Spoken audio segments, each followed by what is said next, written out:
Welcome to the Archivist Files, where ordinary people meet unthinkable ends, real stories of crime, chaos, and horrible fates.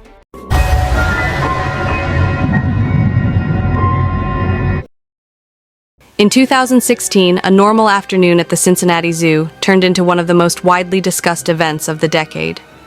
A 3-year-old boy, visiting the zoo with his family, managed to slip away from the crowd and climbed over a barrier near the gorilla exhibit.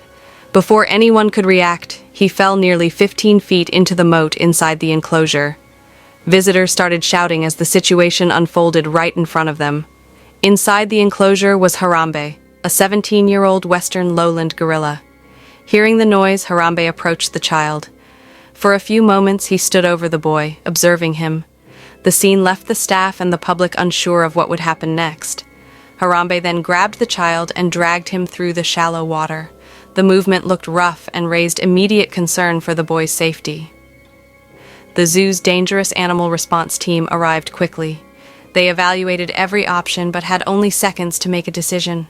Tranquilizers were considered, but the team believed a sedative would not act fast enough. A dart could agitate Harambe, increasing the danger.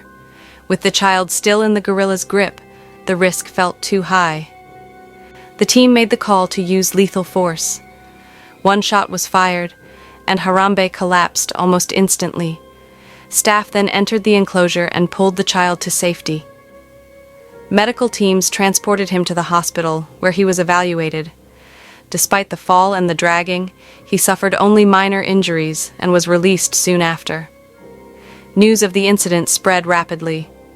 Social media erupted with debates about responsibility, enclosure design, parenting, and animal care. Some people supported the zoo's decision, arguing that the child's life had to come first. Others criticized the staff, believing a different approach might have saved the animal as well. Harambe's death became a global discussion point, sparking conversations about how close humans should be allowed to get to wild animals in captivity.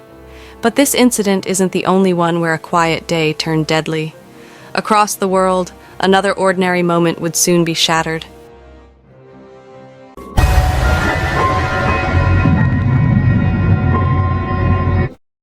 In the early hours of January 1st, 2023, 20-year-old Angelie Singh left a New Year's Eve party in Delhi with a close friend.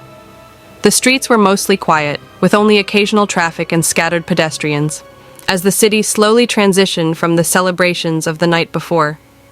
They rode a scooter through the Sultanpuri area, enjoying the freedom of the early morning hours. Initially, her friend drove the vehicle, but after some time, they switched seats, and Angelie took over the scooter. Moments later, tragedy struck. A speeding gray hatchback approached from behind and collided violently with their scooter.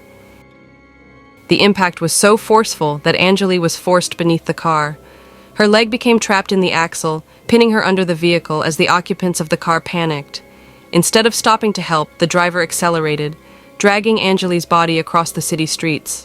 The horrifying ordeal lasted roughly 10 to 13 kilometers, moving her from the Sultanpuri area toward the outskirts of Delhi, until the vehicle was finally abandoned near a roadside in Kanjawala. Witnesses and CCTV footage later confirmed the gruesome dragging. While Angelie's companion survived with minor injuries, the scene left a lasting shock among those who witnessed it. Police arrived quickly and summoned medical examiners. The post-mortem revealed severe trauma. Multiple fractures, blunt force injuries to her head, spine, and legs, along with extensive abrasions across her body. The official cause of death was recorded as shock and hemorrhage due to injuries consistent with being struck and dragged by a vehicle. Authorities confirmed there was no evidence of sexual assault. Investigations led to the arrest of all 5 occupants of the hatchback. Police concluded that the dragging was deliberate, noting that the accused had multiple opportunities to stop and save her, but chose to flee instead. The accused were charged with culpable homicide not amounting to murder, rash driving, criminal negligence, and criminal conspiracy. If you're following these unbelievable accidents closely, don't forget to like and subscribe so you never miss another story this chilling.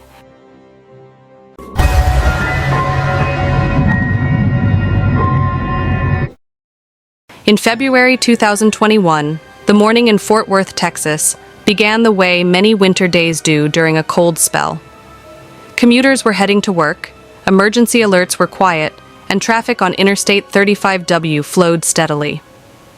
Drivers noticed the freezing temperatures, but did not realize how much ice had formed on the elevated lanes. Cars continued moving at normal highway speeds because, from the surface, the road looked dry. As the morning rush built up, everything still seemed routine. Headlights stretched down the toll lanes, trucks made their usual deliveries, and most drivers expected nothing more than a slow commute due to the cold weather. Underneath that calm, though, a thin, invisible sheet of ice had turned the road extremely dangerous. The first sign of trouble came when a vehicle lost control and slid into a barrier. Before drivers behind it could react, another car hit the ice, skidded, and slammed into the first. Within seconds, more vehicles reached the same frozen patch. Tires couldn't grip, brakes couldn't stop, and the chain reaction began. One crash followed another. Cars collided, trucks jackknifed, and the impact noise echoed down the highway. The pileup grew rapidly. More than 130 vehicles ended up tangled across the lanes. Some were crushed between larger trucks, while others were pushed into barriers or stacked at angles. Many people were trapped inside their vehicles, but some managed to get out. One man stepped onto the icy road to help others who were injured or stuck. He tried to reach another car, but the roadway was still slick, and incoming vehicles couldn't brake in time. A fast-moving truck slid toward the group. The man had no space to move out of the way, and he was struck instantly, losing his life at the scene. Emergency crews worked for hours, using tow trucks, hydraulic tools, and medical teams to reach every victim. The icy conditions forced responders to move slowly and carefully.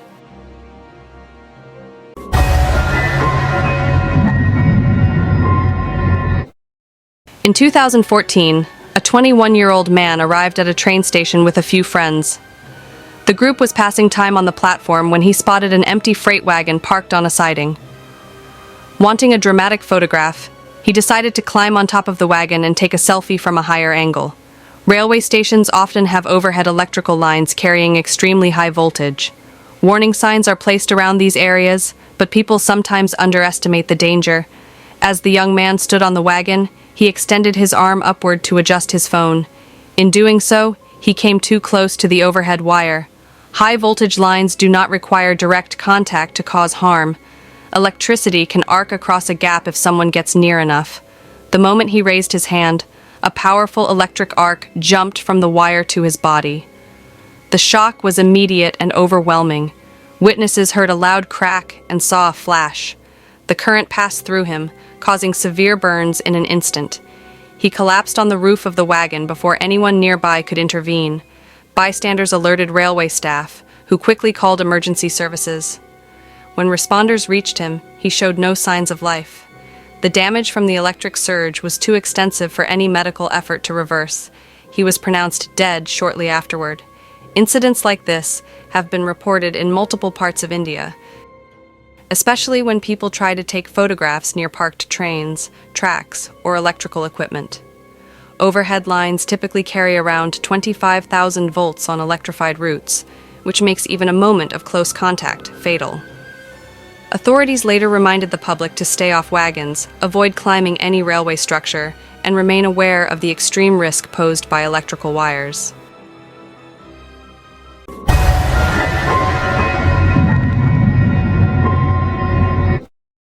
In early July 2025, Kier DeAndre Jaden Daniels Jr., a 2-year-old boy, was staying with his family at a hotel in Birmingham, Alabama.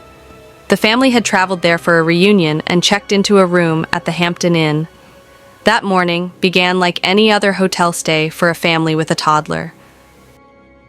Adults were getting ready for the day, people were moving around the room, and Kier was playing quietly near the window area, exploring as young children often do. Inside the room, the window had standard blinds with long hanging cords. These cords are common in many older hotels and often go unnoticed during a normal stay. As the family moved about, they didn't realize that Kier had wandered toward the blinds.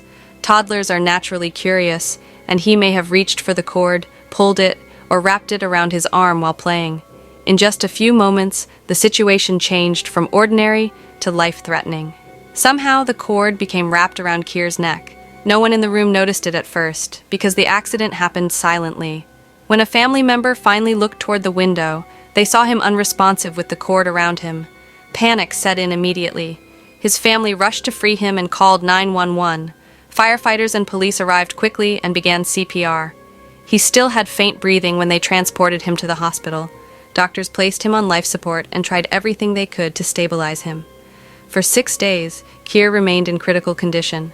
Despite intensive medical care, the injuries from the strangulation were too severe. On July 10th, he passed away, and the coroner later ruled the death accidental. If you're following these unbelievable accidents closely, don't forget to like and subscribe so you never miss another story this chilling.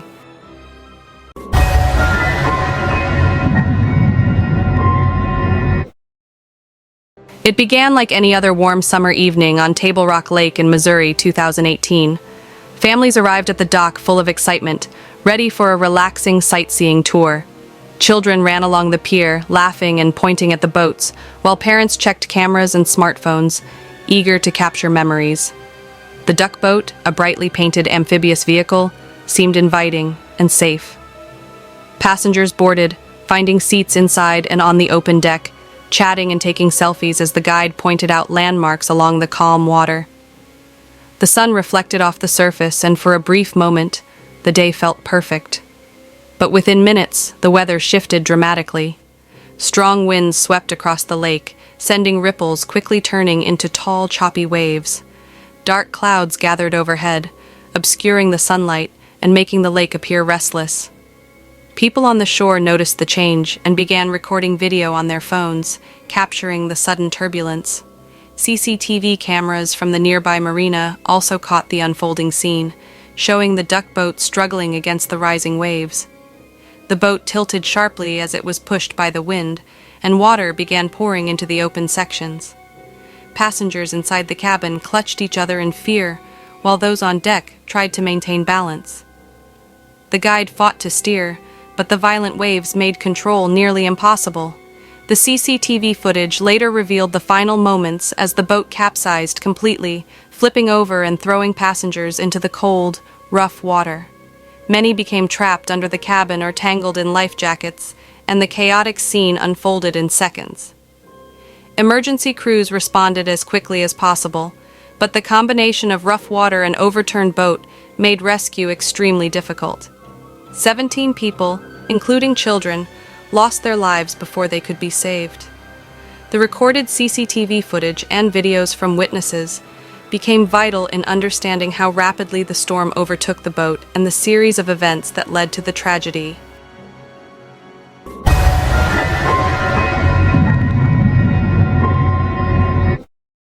It was the early morning of September 30th, 2025, in Bellevue, Washington. The streets were mostly quiet, illuminated by streetlights and the occasional headlights of passing vehicles. Most people were still asleep or finishing late-night shifts, unaware that a routine night would soon end in tragedy. Among the few vehicles on the road was a white 2020 Porsche 911, driven by 26-year-old Singh Ye. From the outside, it appeared to be just another car on a calm, early morning commute, and there were no visible signs that anything was wrong. According to witnesses and later traffic camera footage, the Porsche was moving at a dangerously high speed, nearly 100 miles per hour, in an area with a posted speed limit of 35 miles per hour. As the car approached a curve near a freeway entrance, the driver lost control. The vehicle first struck a concrete barrier, then became airborne, reportedly flying over a pond or retention area adjacent to the road. It struck a concrete wall on the other side and finally landed upside down in a grassy area. The crash was catastrophic. First responders arrived within minutes, but tragically the passenger, 27-year-old Yabao Liu, was pronounced dead at the scene. The driver survived the accident, though responders noted a strong odor of alcohol on her breath, suggesting possible impairment at the time of the crash. Emergency crews carefully secured the scene, treating it as a major incident due to the severity of the collision and the damage to the surrounding area. The incident was captured on traffic cameras and has been released publicly. The recordings show the Porsche racing through intersections at high speed, skidding along the roadway, and then being launched over the pond and barriers before the final crash. The footage provides a clear, detailed record of how quickly the situation escalated and how devastating the consequences were.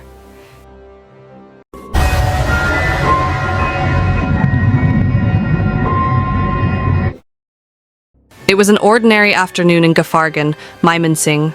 The family was preparing for a small birthday gathering for their older son. Relatives were helping decorate the house, arranging simple items, and filling colorful balloons to brighten the room. Everyone was busy with their own little task, moving between the courtyard and the living area. In the middle of this routine activity, the family's 7-month-old daughter, Rafsa, was crawling around, exploring the space just like any curious infant. As the elders continued their work, they believed the baby was safe nearby. Balloons were being inflated and kept aside for decorating. No one noticed when a torn piece, or maybe a loose balloon that slipped from someone's hand, fell close to where the child was sitting. For a moment she was quiet, occupied with whatever she had found near her. A little later, one of the family members noticed something unusual. The baby looked uncomfortable and was struggling to breathe properly. Since infants cannot explain what is happening, her sudden distress confused everyone for a few seconds. The family quickly picked her up, trying to understand the cause. Only then did it become clear that something had gone inside her mouth and was blocking her airway.